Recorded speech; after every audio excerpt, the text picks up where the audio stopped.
सबसे पहले तो मैं ये स्पष्ट करना चाहता हूँ, I come here in two capacities, in actually in three capacities. One, as a member of the legal profession and therefore a colleague of the member candidate who is fighting the election.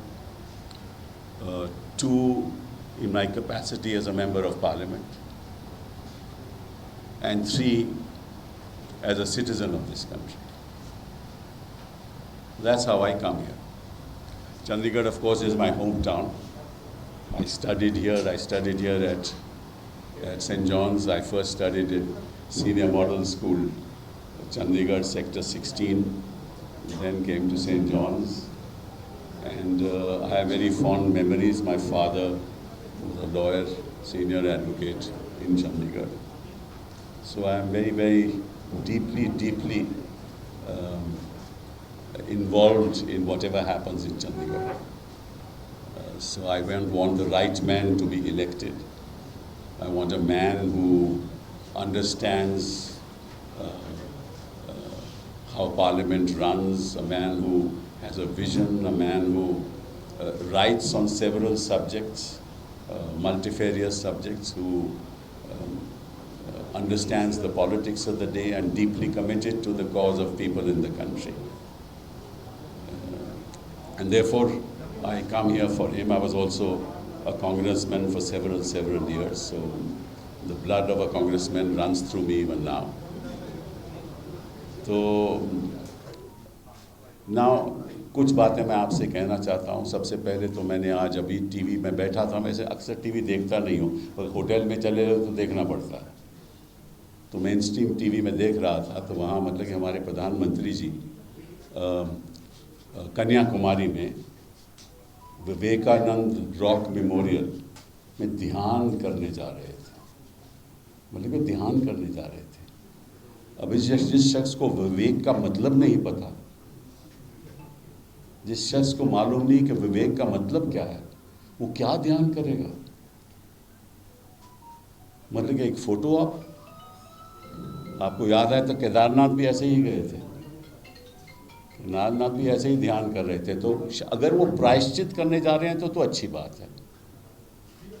अगर वो प्रेरणा लेने जा रहे हैं विवेकानंद की writings की, उनकी speeches की, तो अच्छी बात है. ये विवेक की बात है कि वो कहते हैं कि भाई जो गहने हैं, महिलाओं के जेवर हैं, वो छीने जाएंगे और उन लोगों को दिए जाएंगे जो बच्चे ज़्यादा पैदा करते हैं. ये विवेक की बात है. विवेक की बात है आप कहते हो कि आपके घर से टूटियां भी हैं, उठा के ले जाएंगे कांग्रेस पार्टी. ये विवेक की बात है. ये विवेक की बात है कि आप कहने लगे कि आपका जो बैंक अकाउंट है उससे भी पैसे लेके छीन के किसी और को दे देंगे. ये विवेक की बात है.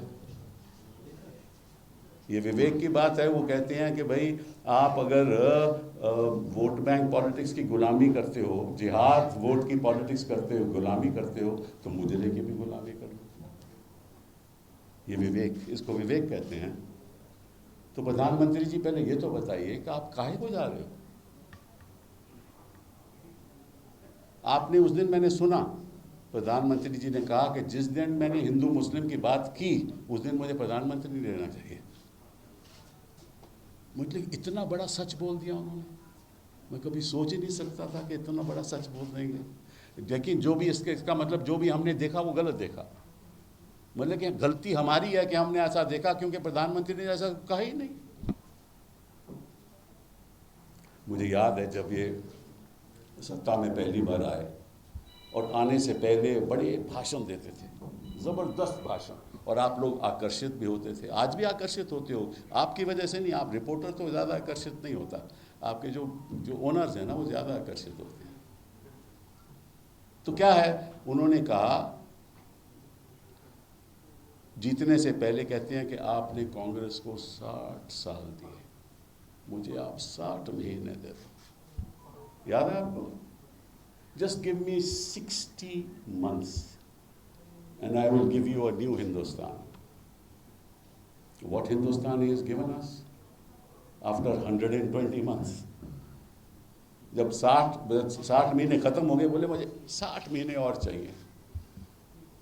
अब कहते हैं कि मुझे 247 तक मुझे राज चाहिए, तब मैं विकसित भारत बनाकर आपको दूंगा। खैर मैं तो रहूँगा नहीं, हम चाहते हैं कि प्रधानमंत्री जी की लंबी उम्र हो, वो विकसित भारत एक्चुअली हम देख पाएँ, वो देख पाएँ, मैं तो नहीं देख पाऊँगा। तो ये क्या, ये किस किस्म की राजनीति है? इस देश में आपको मालूम है, शायद आपको मालूम नहीं, इस देश में 1% of the people own 50% of the assets of this country, and the 60%, and the bottom 50% of the people of this country own 4.7% of the assets of this country. ये विकसित भारत है। If you talk about national income, 1% of the people have 20%, 22% of the national income, only 1%.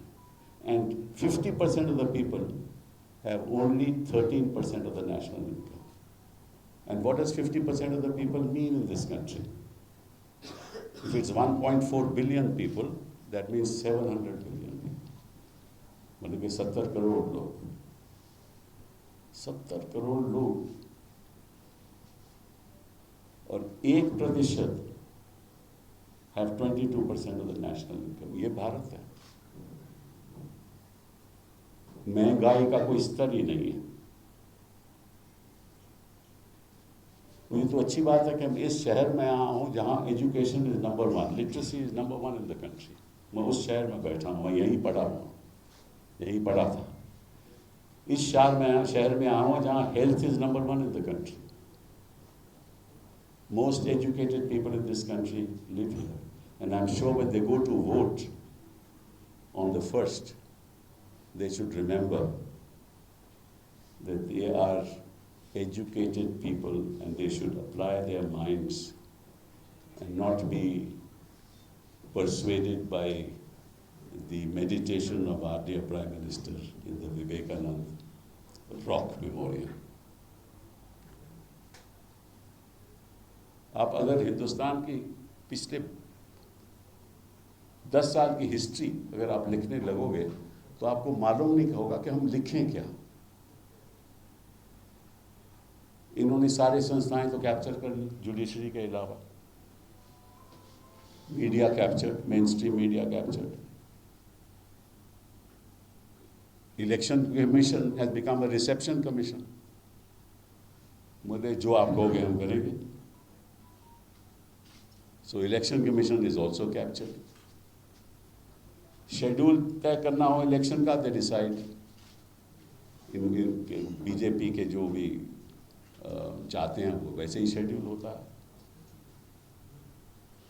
प्रधानमंत्री अगर ऐसी बात करें जो which is the violation of a model code of conduct, MCC का उल्लंघन है, तो नोटिस ना तो उनको जाता है ना पार्टी को जाता है। कहते हैं कि पार्टी को नोटिस दिया, वो नोटिस भी नहीं है। उसमें ये लिखा है, मेरे पास वो चिट्ठी है कि आप प्लीज़ अपने लोगों को, प्रेसिडेंट को बोला नड्डा साहब को, आप अपने लोगों को एडवाइस कीजिए, स्टार कैंपेसर को, कि वो मतलब कि ऐसी भाषा बोले जो कोड ऑफ कॉन्डक्ट का वायलेशन नहीं है। तो वो तो वैसे ही है, तो नोटिस भी नहीं देती है। यही है इलेक्शन कमीशन। हर मंत्रालय में आरएसएस के लोग बैठे हुए हैं, मंत्रियों को कोई हक नहीं है। हम दो मेरे दो, यही है, किसी और को कोई हक नहीं। वाइस चांसलर्स अपने लोग लगा रखे हैं, जो गवर्नर लगा रखे हैं वो जो राज्य सरकार की जो नीतियां हैं उनको आगे नहीं बढ़ने देते, बिलों को रोक लेते हैं, फटकार मिलती है फिर सुप्रीम कोर्ट से। तो गवर्नर भी अपने कैप्चर कर रखे हैं और कानून का दुरुपयोग करते हैं। जो पीएमएलए है, आपको भी मत मालूम है कि पीएमएलए का मतलब क्या है? असली पीएमएलए का मतलब क्या है? प्रधानमंत्री की लाल आंख, that is PMLA, not prevention of money laundering. मतलब जो आंख वो चीन को नहीं दिखा पाए वो अपने नागरिकों को दिखाते हैं। कि हमारी बात नहीं, हमारे दल में नहीं आओगे तो तुम जेल जाओगे। आपने कभी इतिहास में सुना कि जिस तरह से मतलब कि चुनी हुई सरकारों को आप तोड़ दो? अगर मैं उदाहरण लेने लगूं, अरुणाचल प्रदेश, उत्तराखंड, महाराष्ट्र, मध्य प्रदेश, कर्नाटका, कौन कौन सी सरकारें इन्होंने नहीं कराई जो चुनी हुई? आप विश्व का आप लोकतांत्रिक इतिहास पढ़िए। In no country in the world have elected governments been thrown out in this fashion.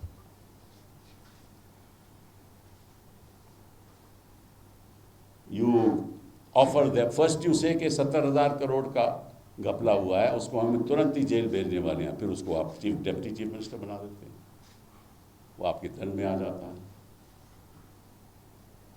और फिर आप जो 10th शेड्यूल है उसको लागू नहीं होने देते, क्योंकि स्पीकर भी कब्जे पे हैं, पेपर गिन के अपने हैं, पार्लियामेंट में बोलने नहीं देते, कोई बोले तो माइक बंद कर देते हैं, 146 लोग सस्पेंड कर देते हैं। फिनेंस बिल में जो केवल मनी बिल पास होना होता है, उसमें और बिल लगा के फाइनेंस बिल के द्वारा पास कर देते हैं, और पीएमएलए में अमेंडमेंट भी ऐसे पास हुई ताकि राज्यसभा में वोटिंग ना हो पाए। तो पार्लियामेंट में कब्जा, एग्जीक्यूटिव का कब्जा है ही है, गवर्नर का कब्जा, इलेक्शन कमीशन का कब्जा, वाइस चांसलर्स का कब्जा। तो लोकतंत्र में रहा क्या है? क्या ऐसा भारत चाहिए? ये विकसित भारत की बात हो रही है। आज मैं एक नागरिक होते हुए ये बात आपको कह रहा हूं। भूल जाओ पॉलिटिक्स, भूल जाओ,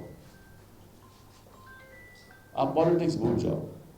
आप बताओ कि आपकी जिंदगी में क्या बेहतरी आई है।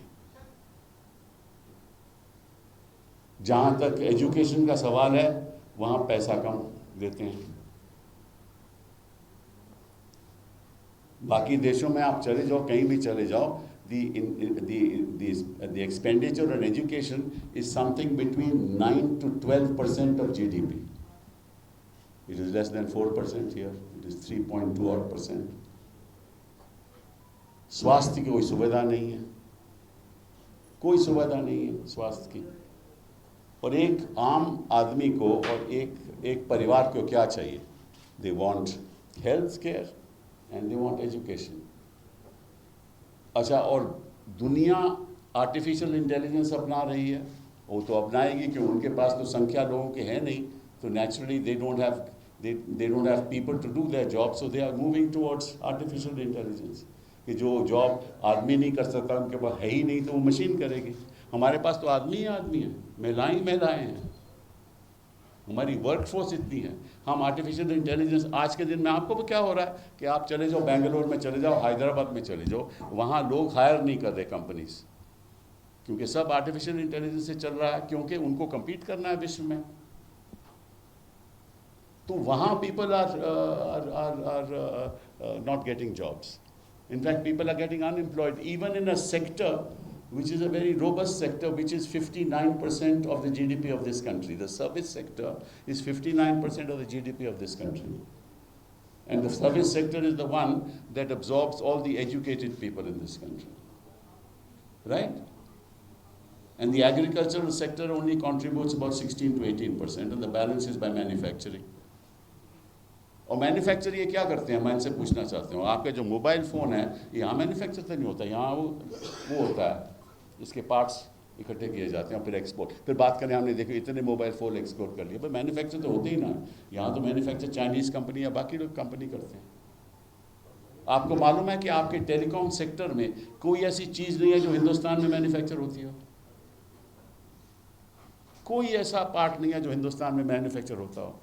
टेलीकॉम सेक्टर की बात कर रहा हूँ, which is doing very well because it's a service.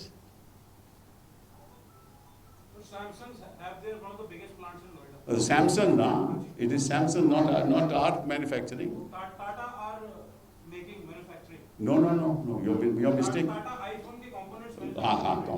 Components. They don't manufacture the phone, which I am saying to you. One second, hold on.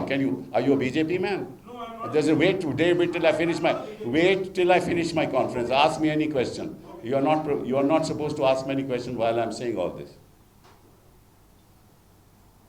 Okay? So let's be clear upon it. What is this gate manufacturing story? I want to know. Which are the big things that they are manufacturing in India? Your power equipment is coming from China. All your Vivos and others are all Chinese players. What are you talking about? Your entire power sector, all the machines, everything is coming from China. So let's be clear. That's why there is unemployment between the ages of 25 to 30. The unemployment rate is 46%. And between 20 and 30, it is 29%. And if there was manufacturing taking place, wouldn't there be jobs in this country? What are we talking about? What we manufacture are textiles. And we export that. Clothing, we export that. These are the kinds of things we manufacture. We manufacture some low-end equipment also. True. But our exports have not gone up. In fact, pursuant to COVID, they are going down. Your maximum number of people live in the rural areas. They contribute 16% of the GDP. मतलब अगर 60% लोग इस देश की संख्या के देहातों में रहते हैं, उनकी कंट्रीब्यूशन तो केवल 16-17% है. इसका मतलब उत्पादन नहीं है.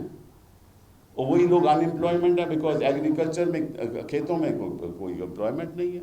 और पंजाब की भी यही प्रॉब्लम रही है कि कोई अब्जॉर्प्शन कैपेसिटी है ही नहीं इकोनॉमी की. तो आपने पिछले 10 साल में क्या किया? ये सवाल हम पूछना चाहते हैं प्रधानमंत्री जी से, सरकार से. और अगर उन्होंने कुछ किया होता तो आज ये जो भाषण दिए जा रहे हैं, उन्होंने कहा कि मैंने पिछले 10 साल में क्या किया. कोई ऐसा भाषण दिया जो मीडिया चला रही हो? ये जो भाषण हो रहे हैं मुजरे के, ये 10 साल की उपलब्धियों के हैं. तो प्रधानमंत्री होता, उसने 10 साल में खास काम किए होते तो वो बताते कि भाई पिछले 10 साल में ये किया, मैंने ये बदलाव लाया हूं. यूएपीए में बच्चों को बंद कर दो. यूएपीए में जो लोग आपके खिलाफ लिखते हैं उनको बंद कर दो. बच्चों के खिलाफ सेडिशन केस लगा दो. कोई आपके खिलाफ बोले तो लिंचिंग कर दो. ये विकसित भारत है. तो एक नागरिक की हैसियत से मैं आज आपके सामने आया हूं और सोच समझ के इस जनता को ये तय करना चाहिए कि किस किस्म का हिंदुस्तान होना चाहिए. यह बहुत बड़ी चुनौती आज हमारे सामने है. अगर पिछले 7 साल में उन्होंने ये काम किए हैं तो आप सोच सकते हो कि आगे क्या हो सकता है. ये सिब्बल साहब, आपने अलग अलग सेक्टर की बात की, लेकिन जुडिशरी की क्या पोजीशन है? मोदी रिजिम में जुडिशरी की क्या स्थिति है? की स्थिति जैसा है वैसी है. वो ही एक संस्था है जो आज तक काबू नहीं हुई. अच्छा, पूछिए आप. Thank you very much. आप चंडीगढ़ में हैं, पंजाब में आम आदमी पार्टी और कांग्रेस एक दूसरे के आमने सामने लड़ रहे हैं, एक दूसरे को टारगेट. अच्छी बात है. पर चंडीगढ़ में आज रोड शो है, अरविंद केजरीवाल जी मिनिस्टर हरि जी के साथ हैं. अच्छी बात है. ये कंट्राडिक्टरी नहीं है? बिल्कुल भी नहीं है. जहाँ हम साथ हैं साथ है, जहाँ नहीं है नहीं है. आम आदमी पार्टी तो हमेशा कहती आई है कि कांग्रेस सबसे ज्यादा भ्रष्टाचारी है, फिर उनके साथ कैसे? आम आदमी पार्टी कहती है कि कांग्रेस पार्टी सब भ्रष्टाचारी है, और कांग्रेस क्या कहती रही है? तो पॉलिटिक्स होता है ना. अभी हमारे सामने चुनौती क्या है कि भाजपा को हराना है. ये चुनौती है. और जो भारत जिसका मैंने दृश्य आपको आज बताया, उस भारत को हम आगे नहीं बढ़ने देंगे. सर, दल बदलने से लगता है लोगों में असमंजस नहीं, कौन सा दल? पूछो इनसे कि महाराष्ट्र में किसने दल बदला? मोदी जी ने किसको गले लगाया? जिसको कहते थे कि 70,000 का भ्रष्टाचार उसने किया है। जिन के खिलाफ ये आरोप लगाते हैं उन्हीं को गले लगा लेते हैं। आप मुझसे सवाल पूछ रहे हो, जरा मोदी जी से पूछना ना किसी दिन। उसकी तो हिम्मत नहीं रहती किसी को।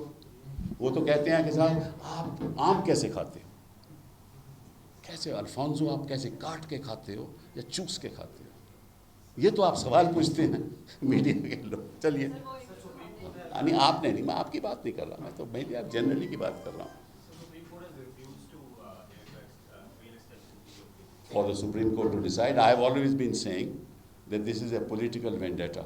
I'll give you a small example, and वो बड़ा साधारण सी बात है। आप I hope I can persuade you. एक हमारा दोस्त हार्दिक पटेल था, आपको याद होगा, ठीक है ना? हार्दिक पटेल को 3 साल की सज़ा हुई थी। तो साथ साथ में उनको ये भी आदेश हुआ था कि आप अपने डिस्ट्रिक्ट से बाहर नहीं जा सकते।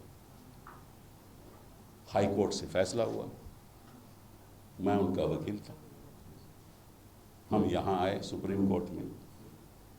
तो ज़्यादा मैं ना कहते हुए कुछ, उनको सुप्रीम कोर्ट ने कह दिया स्टे ऑफ कन्विक्शन। वो चुनाव भी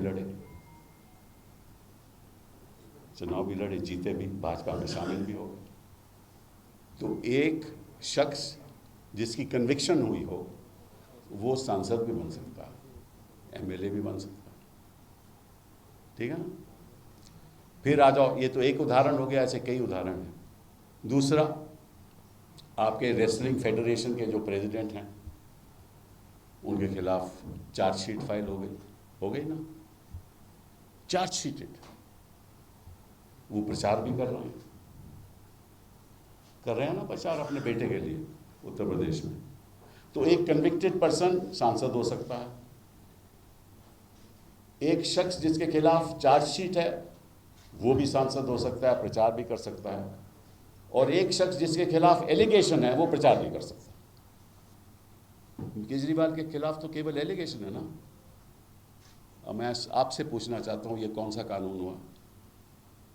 ये सरासर मैं समझता हूँ कि इतना अन्याय है, चाहे वो अरविंद केजरीवाल हो, चाहे वो हेमंत सोरेन हो, झूठे आरोपों के साथ।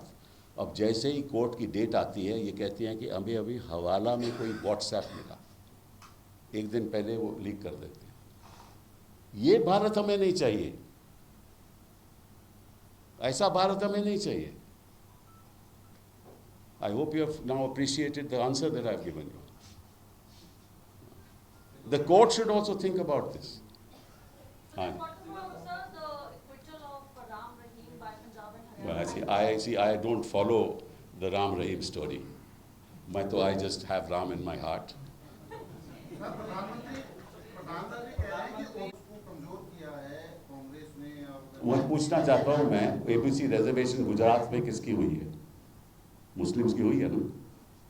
मुझे जरा पूछ लेना किसी दिन। प्रधानमंत्री ये भी कहते हैं कि जो कुछ भी हो रहा है सीए या हमें धारा 370 है कि वो जिन्हें भी चीज़ें हो रही हैं वो भगवान करा रहे हैं। हाँ नहीं भाई, वो खुद ही भगवान ने, भगवान की करा रहे। उन्होंने कहा कि भाई जद मेरी माता जी, मैं सोचा सी जद वो जिंदा सीगा मैं उन्होंने बेटा सी, तो उन्होंने देहांत के बाद ਮੈਨੂੰ ਲੱਗਿਆ ਤੇ ਭਗਵਾਨ ਨੇ ਮੈਨੂੰ ਇੱਥੇ ਭੇਜਿਆ, ਤੇ ਭਗਵਾਨ ਨੇ ਹੀ ਤੁਹਾਨੂੰ ਕਿਹਾ ਕਿ ਤੁਸੀਂ ਮਤਲਬ ਕਿ ਮੁਜਰੇ ਦੀ ਜ਼ਿਆਦਾ ਗੱਲਾਂ ਕਰੋ। ਭਗਵਾਨ ਵੀ ਚਾਹੁੰਦਾ ਕਿ ਮੁਜਰਾ ਇਸ ਤਰ੍ਹਾਂ ਦਾ ਹੋਣਾ ਚਾਹੀਦਾ, वोट बैंक पॉलिटिक्स का मुजरा। ये देखिए, जब बंदा सोचे ना कि मैं सब तो वड्डा, हाँ मैं खुद भगवान हाँ, तो फिर इस किस्म दी गल्लां होंदियां। जिस बंदे को विवेक नहीं, वो विवेकानंद कितने क्यों जा रहे हैं रॉक मेमोरियल पे?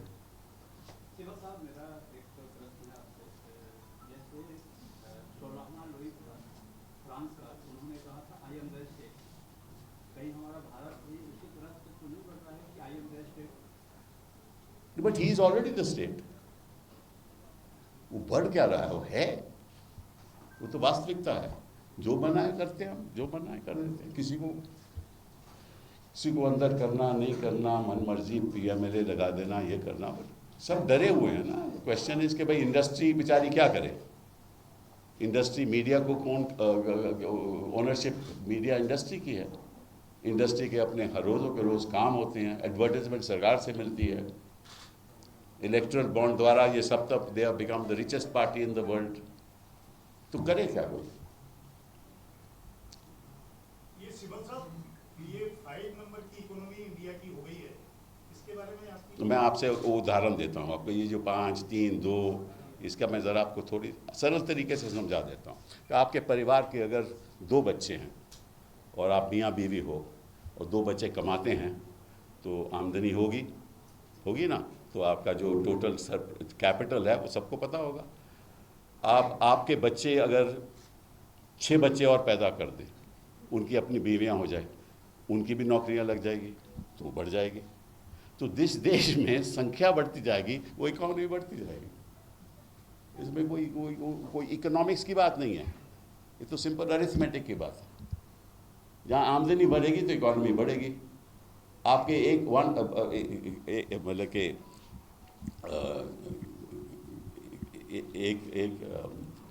140 मिलियन पीपल नहीं होते, 140 करोड़ नहीं होते, तो आपकी इकोनॉमी नहीं होती, इतनी बढ़ती नहीं। जैसे UK की इकोनॉमी है, जहाँ संख्या कम होगी वहाँ तो इकोनॉमी नहीं बढ़ेगी।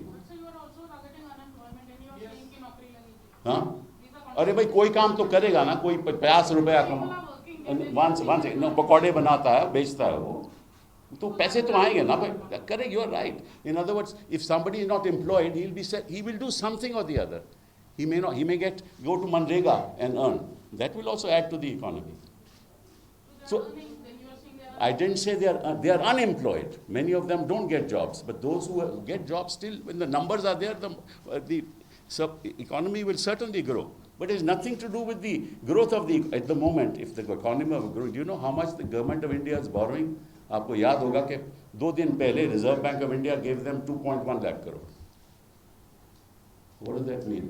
They don't have the money for all these schemes. Why are they doing this? If the economy is growing, why food security? Why is there food security if the economy is growing? Then everybody is self-sufficient. Why all these subsidies where economy is growing? Let's be clear. Let's not be carried away by any agendas. We are here as citizens of the country. We must work for my country, all of us. I don't care which party you vote for. That's not the issue. Issue is vote for a party who thinks about India, not thinks about himself and his party. There's no space for anything in this country anymore. Sir, this government has laid a lot of emphasis on making India and self-reliance. So you think it has not worked for the last 10 years? नहीं, देखिए ऐसा है कि the other thing I want to say is, मैं अगर कहूँ कि कुछ भी नहीं हुआ, ये भी गलत है। एक गवर्नमेंट इज a continuum. अगर मेरी मिनिस्ट्री ह्यूमन रिसोर्स डेवलपमेंट थी तो वो आज भी काम कर रही है, तो ऐसा तो नहीं कि कोई काम नहीं होता। लेकिन जिस वादों के साथ आप सत्ता में आए थे वो विफल हो गए, और आज उनकी आप बात नहीं करते क्योंकि आपको दिखाने के लिए कुछ भी नहीं है। तो आप इसलिए वोट बैंक पॉलिटिक्स, जिहाद वोट, इन चीज़ों की बात करते हो। तो ये बात है। ਤੁਸੀਂ ਕਾਫੀ ਲੇਟ ਆਏ ਹੋ ਇਹ ਦੱਸਣ ਲਈ। हाँ, ਇਹ ਕੋਈ ਦੱਸਣ ਲਈ ਇਲੈਕਸ਼ਨ ਦੇ ਉੱਤੇ 2-3 ਦਿਨ ਰਹਿ ਗਏ। अरे गल सुनो, ਪਹਿਲੇ आ ਜਾਂਦੇ बंदे ना साढ़े चाटी तय कर लेते हैं कि वोट करना है। सिबल साहब, आपने इनइक्वालिटी की बात की कि इनइक्वालिटी बड़ी है इस देश में। हाँ, किसी जो असमानता इनइक्वालिटी जो है, हाँ वो तो बड़ी है। हाँ, तो policies of liberalization and privatization are considered behind this, responsible for this. now I tell you that this is globally true. What you are saying is globally true. In other words, what has happened is when you liberalize the economy, the rich became richer. That's true in America. That's true here also. The Congress started the liberal process. You are right. So the trickle down. That's why it is our policy. The Manrega was our policy, where we realized that it's not trickling down. He first criticized Manrega in Parliament. You remember what he said about Manrega?